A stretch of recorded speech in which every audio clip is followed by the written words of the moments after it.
Assalamualaikum warahmatullahi wabarakatuh. Selamat pagi Anda semua. Pagi. Sehat? Sehat, Bu. Ada yang tidak datang hari ini? Ada Siapa itu? Eza.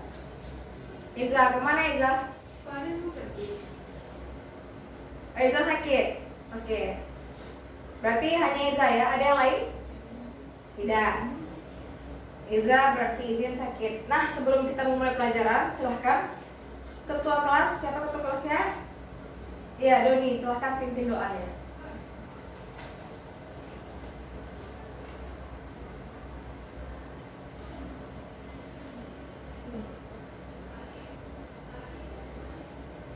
Baiklah, karena sudah berdoa dan sudah absen, mari kita mulai lagi pembelajaran kita pada hari ini. Semalam Ibu sudah memberikan materi yaitu getaran, gelombang, dan bunyi. Sudah ada dari Ananda yang belajar tentang getaran, gelombang, dan bunyi? Nah, sudah ada. Alhamdulillah seperti itu kalau Ananda menjalankan apa yang Ibu berikan tugasnya. Tapi untuk pertemuan pertama ini kita akan mempelajari dulu tentang getaran. Tentang getaran itu sendiri, apakah Ananda sudah ada yang tahu jawabannya? Enggak. Silahkan Ananda Lini, apa pengertian dari getaran tersebut menurut Ananda yang telah dipelajari kemarin? Iya, seperti itu. Sama seperti materi yang telah kita pelajari pada buku Erlangga, Ananda bisa baca buku Erlangga. Silahkan buka buku cetaknya masing-masing. Halaman 132. Iya, lihat di sana. Nah, di situ getaran tertulis sama seperti yang kurang lebih seperti yang Ananda Leni bilang. Di situ adalah getaran gerak bolak-balik dari suatu benda secara teratur melalui titik keseimbangan.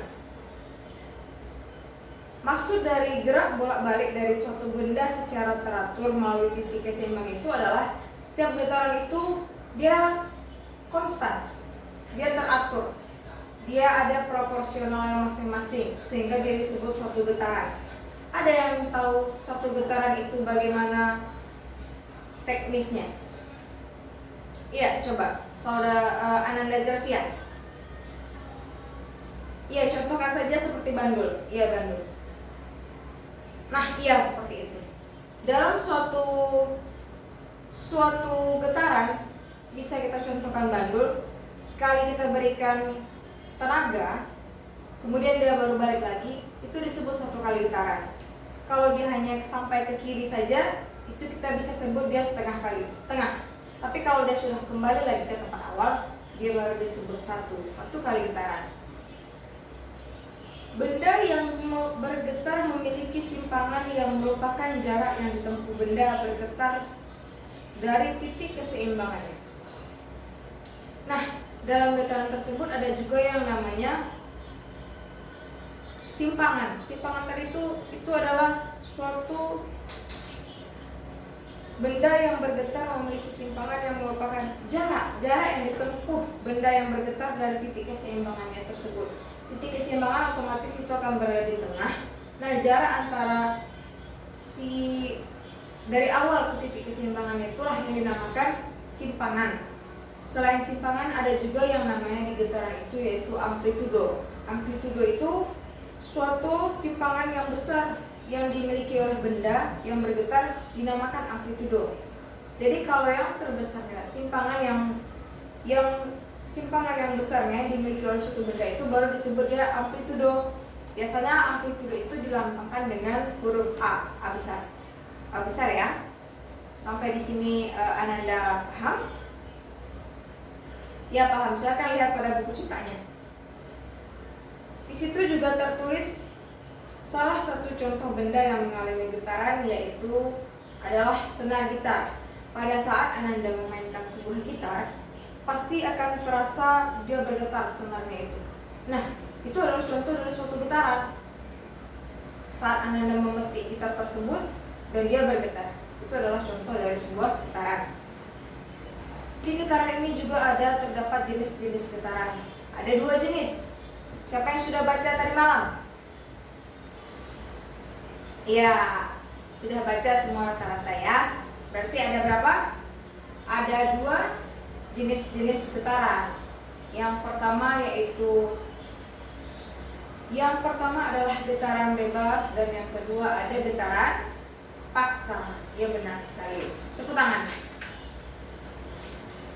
Getaran bebas dan getaran paksa. Nah, coba Ananda Amri berikan pemahamannya tentang getaran bebas. Jangan dulu lihat buku. Nanti lihat bukunya. Apa yang Ananda Amri ambil dulu, intisarinya aja. Ibu cuma pengen tahu pemahamannya dulu. Ya, kurang lebih seperti itu. Coba Ananda Etni.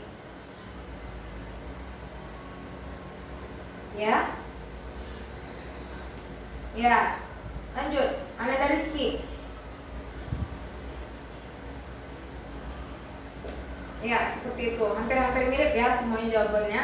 Nah, boleh lihat bukunya.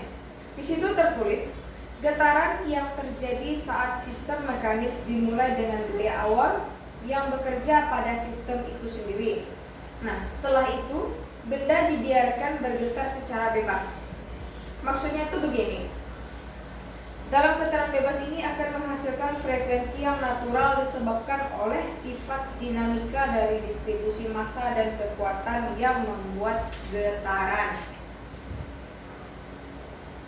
Kita pahami kalimat per kalimatnya. Getaran yang terjadi saat sistem mekanis dimulai dengan gaya awal yang bekerja pada sistem. Jadi ada suatu gaya awal yang bekerja pada suatu sistem kita. Kita anggap saja kalau sistem kita itu bandul. Ada yang dinamakan gaya awal yang bekerja pada suatu sistemnya, sistem itu sendiri. Setelah itu benda dibiarkan bergetar secara bebas. Kalau contoh sederhananya, Anda bisa lihat itu pada bandul. Saat kita bandul akan berada pada titik kesetimbangannya, yaitu di tengah ya, di tengah. Setelah itu kita tarik dia sedikit, itu adalah gaya awal tadi. Gaya awal yang kita berikan pada suatu sistem. Setelah itu kita lepaskan bandul tersebut dan kita biarkan dia sampai berhenti. Itu tadi maksud dari setelah itu benda dibiarkan bergetar secara bebas. Kita tidak memberikan gaya selanjutnya, kita tidak memberikan goyangan atau getaran-getaran pada bandul tersebut dan kita biarkan bandul itu berhenti sendirinya. Nah, itu adalah salah satu contoh dari getaran bebas. Setelah kita berikan gaya awal dan kita biarkan, dia akan bergoyang dan bergetar kiri dan kanan sampai tenaganya habis dan berhenti. Itu adalah contoh dari getaran bebas. Selanjutnya, getaran paksa. Coba Ananda Doni. Ananda Doni. Ya, Doni. Coba, apa pemahaman kamu tentang getaran paksa? Jangan lihat buku dulu. Nanti. Ya, kurang lebih seperti itu. Selanjutnya, Ananda Rizky.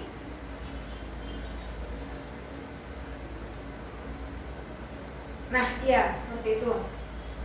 Ananda Etni. Iya.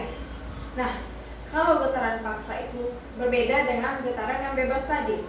Sistemnya seperti ini. Coba lihat bukunya. Nah, di situ tertulis getaran yang terjadi saat gerakan bolak-balik yang disebabkan oleh adanya gaya luar yang secara paksa menimbulkan getaran pada sistem.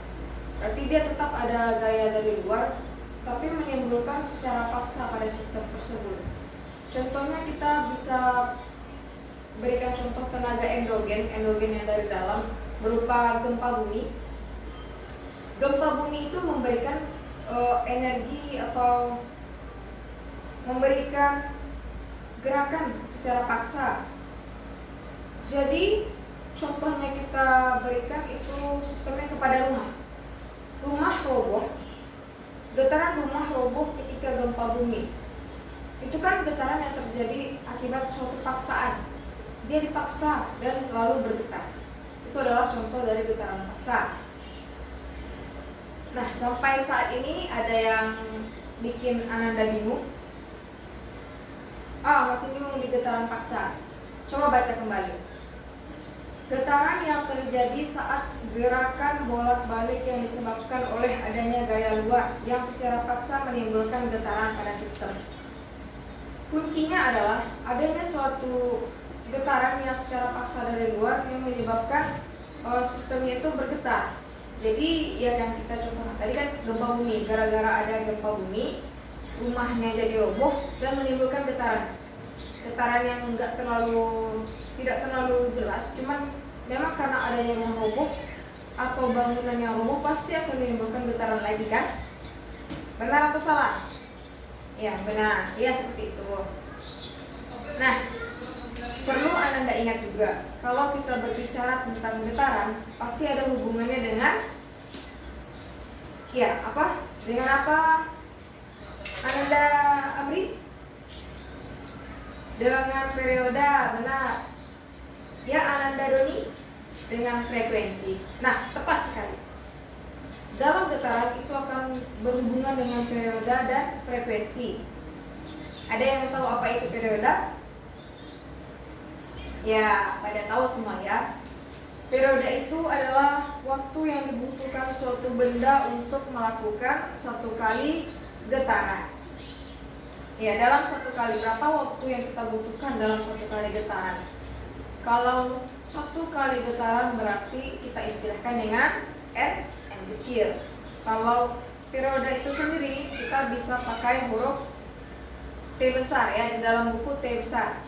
Dan T kecil ada ya di dalam buku tuh. T kecil itu adalah waktu. Kita bisa ibaratkan perbedaan. Kalau di sini waktu yang dibutuhkan suatu benda untuk melakukan satu kali getaran. Jadi satu kali getaran itu berapa waktu yang diperlukannya? Itulah periode. Tapi kalau misalnya dia bergetar dalam waktu 16 sekon dan 8 kali getaran, berarti dalam satu kali getaran itu berapa sekon itu kalau kita cari. Nah, itulah dia rumus tadi. T besar, T kecilnya berarti ada 16 sekon dan N-nya ada 8. Berarti kita bisa bagi 16 per 8. 16 per 8 dapatlah hasilnya 2. Berarti periodenya 2. Ya, benar sekali. Periodenya ada 2. Tapi periode itu sendiri berbeda tipis dengan si frekuensi tadi. Nah, coba yang bagian perempuan, Ananda Rizky, apa itu frekuensi? Ya, benar sekali. Ananda Ekni, Ananda Leni. Nah, iya seperti itu. Frekuensi merupakan banyaknya jumlah getaran dalam satu sekon. Jadi berapa dalam satu sekon itu berapa kali getarannya? Itu yang dinamakan dengan frekuensi. Satuan frekuensi tadi yang biasa kita dengar yaitu hertz ya, Hz biasanya ditulis dengan Hz. Nah, rumusnya beda tipis dengan si periode tadi. Kalau frekuensi itu otomatis F, dan kalau tadi periode itu T per N, kalau di frekuensi itu N per T. Ya, namanya saja merupakan banyaknya jumlah getaran dalam satu sekon. Bisa jadi itu dalam satu sekon itu bisa ada 2, ada 3, atau bahkan ada puluhan atau ratusan getaran. Jadi rumusnya adalah F sama dengan N per T ya, Ananda. Silakan dicatat poin-poin pentingnya pada buku catatan. Nanti Ananda bisa baca-baca. Ibu nanti akan cek nanti di akhir ya, akhir pertemuan kita. Nah, contohnya seperti ini. Misalnya ada 16 kali getaran. Dan waktu tempuhnya itu dalam 16 kali itu ada 8 sekon. Berarti berapa ya frekuensinya dalam satuan tersebut? Berarti dia ada N-nya ada 16, ada T-nya ada 8. Berarti kalau N per T 16 per 8 16/8 sama dengan 2. Berarti frekuensi selama 16 kali getaran dan 8 sekunder waktu terdapat 2 Hz. Seperti itu. Nanti Ibu akan berikan soal-soal sederhana yang bisa Anda kerjakan. Hubungan antara si periode dan frekuensi ini sangat berbeda tipis, tapi Anda harus jeli ya melihatnya, karena kita bisa salah-salah penglihatan, salah-salah pemahaman pada soal. Kita harus lihat dengan teliti dulu apa yang diketahui dan apa yang ditanya. Hubungannya dalam hubungan periode dan frekuensi itu seperti ini. Kalau periode kan itu T per N ya, tapi kalau frekuensi itu N per T. Nah, kalau kita hubungkan ke angka 1, berarti F frekuensi itu adalah 1 per T, 1 per periode. Kalau si periode adalah 1 per frekuensi. Jadi kalau ingat aja kata kuncinya kalau kalau misalnya sudah diketahui salah satunya, misalnya frekuensi sudah diketahui, dan yang ditanya itu periode, jadi 1 per frekuensi. Tapi kalau misalnya frekuensi yang ditanya lalu periodenya diketahui, berarti itu jadinya 1 per periode. Nah, itu. Ibu pengen tanya siapa yang bisa jawab secara cepat ya. Ibu akan kasih soal nih. Misalnya diketahui terdapat 16 kali getaran. 16 ya, 16 kali getaran dalam waktu tempuh 4 sekon. 16 kali getaran dalam waktu tempuh 4 sekon. Berapa frekuensinya? Ayo. Ada yang tahu? 16 kali getaran dan dalam waktu tempuh 4 sekon. Nah, ya, coba. Anda ada lagi? 16 per 4 sama dengan 4. Ada jawaban lain? Setuju semuanya? Setuju, berarti Anda sudah paham. Berarti kita yang tanya frekuensinya jadinya N per T, 16 per 4 sama dengan 4. Ya, benar sekali seperti itu. Kita sudah dapat frekuensinya adalah 4. 4 ya, 4 frekuensinya. Ibu pengen tanya, berapa periodenya? Bingung ya, bingung. Tidak, siapa yang tahu? Ah iya, coba Ananda Amri. Oh iya, tepat sekali. Berarti periodenya tersebut adalah 1 per F. Berarti 1 per 4. Ya, benar sekali. Berarti Anda sudah paham. Nanti akan Ibu berikan pertanyaan-pertanyaan. Silahkan jawab di latihan ya, buku soalnya. Ya, seperti itu. Nanti akan Ibu berikan 5 soal dan dikerjakan di buku latihan. Soal yang pertama.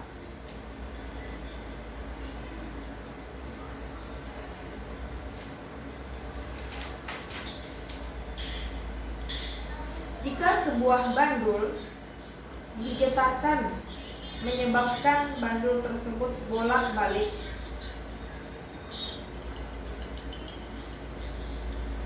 jika sebuah bandul digetarkan menyebabkan bandul tersebut bolak-balik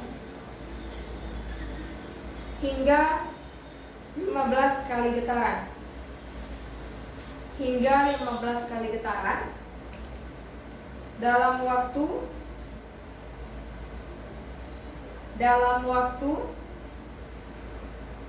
30 detik. Maka periode getaran bandul tersebut adalah, ulang kembali ya. Jika sebuah bandul digetarkan menyebabkan bandul tersebut bolak-balik hingga 15 kali getaran dalam waktu 30 detik, maka periode getaran bandul tersebut adalah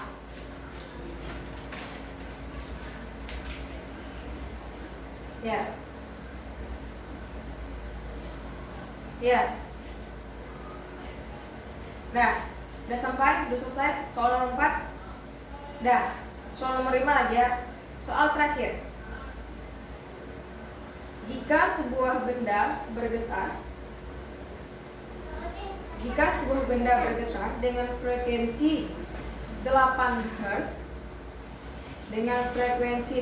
Hz maka dalam 2 sekon benda tersebut dapat bergetar sebanyak. Jika sebuah benda bergetar dengan frekuensi 8 Hz, maka dalam 2 sekon benda dapat bergetar sebanyak. Ya, sekali lagi ibu ulangi ya. Jika sebuah benda bergetar dengan frekuensi 8 Hz, maka dalam 2 sekon benda tersebut dapat bergetar sebanyak. Ya. Sudah 5 soal. Silakan Ananda kerjakan. Ibu berikan waktu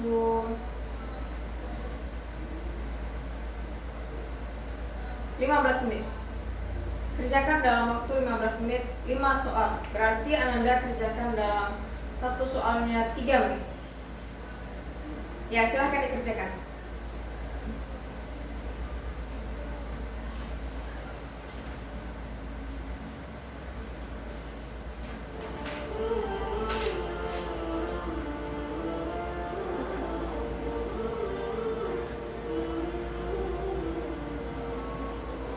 Jangan ada yang mencontek.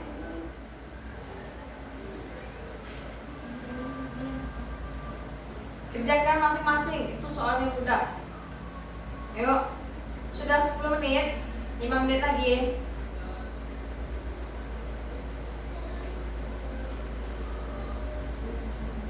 Jangan ada yang mencontek ya, kerjakan dengan pemikiran masing-masing.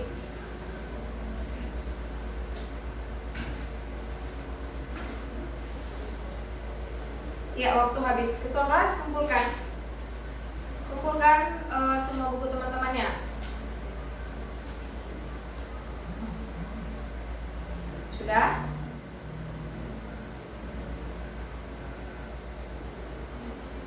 Sudah, waktunya sudah habis.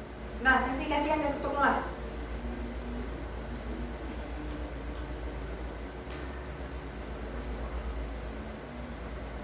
Udah. Berarti Ananda sudah mengerjakan 5 soal. Nanti ibu akan cek hasilnya. Semoga Ananda paham dan tidak ada yang mencontek ya. Tidak ada yang mencontek. Jadi ilmunya bisa Ananda ingat. Sering-seringlah mengerjakan soal-soal seperti itu walaupun tidak ibu berikan. Ya. Belajar di rumah. Sampai di sini ada yang masih bingung? Tidak? Tidak.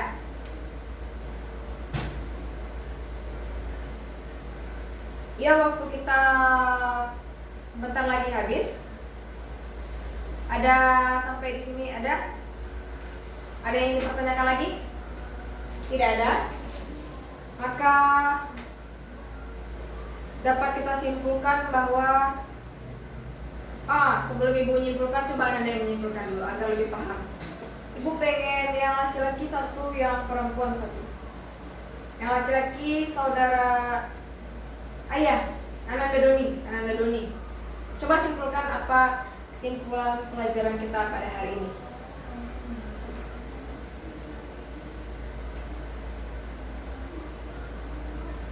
Ya, bagus. Coba yang dari perempuan, Ananda Leni, simpulkan pelajaran kita pada hari ini.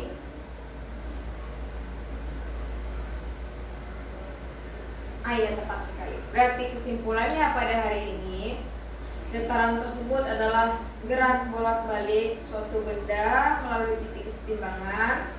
Ya, dan terdapat ada 2 jenis-jenisnya. Yang pertama ada getaran secara bebas dan kedua ada getaran secara paksa. Dan juga di dalam getaran adanya periode dan frekuensi. Ya, tepat sekali. Hanya itu materi kita pada hari ini. Nanti kita akan selanjutkan di materi selanjutnya di pertemuan minggu depan ya. Nah, untuk materi selanjutnya Ananda bisa baca lagi tentang gelombang. Di gelombang, karena selanjutnya kita akan membahas tentang gelombang. Silahkan Ananda baca di rumah. Nanti selanjutnya akan ada ibu adakan kuis 5 menit sebelum kita masuk kuis singkat. Persiapkan, ibu akan ambil nilai di situ. Ya, kita akan kuis. Minggu depan kita akan kuis hanya 5 soal saja. Nanti ibu akan ambil nilai dari sana ya, supaya Ananda belajar lebih giat lagi di rumah. Ya. Dan jangan lupa nanti setelah itu ibu akan umumkan, nanti setelah itu ibu akan bagikan lagi buku latihannya. Ya. Bikin nanti kuisnya hanya di kertas lembar saja. Ya. Nah, silakan kita beres-beres. Ketua kelas pimpin doa sebelum pulang.